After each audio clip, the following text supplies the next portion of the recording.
مونږ خو نه د علماء سو دفاع کړی دی نه دفاع کوو، بلکې علماء سو خو په هر وخت کې په هر دور کې دین ته نقصان رسولی دی، دین یې کمزوری کړی دی، دین یې ټوټې ټوټې کړی دی، مسلمان یې کمزوري کړي دي، مسلمانانو کې انتشار پیدا کړی دی.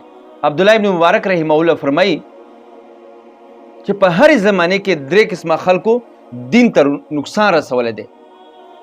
پاک یو اخبار السوء بد علماء سو دي چې هغوی هر وخت هر زمانه کې دین ته نقصان رسولی دی.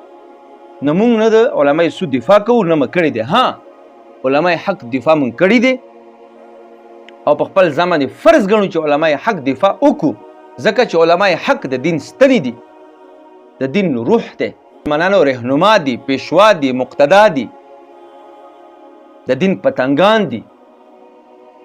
نو د علماء حق دفاع به کوو، انشاءالله د علماء سو دفاع نه کوو، هغوی دین تباه و برباد کوو.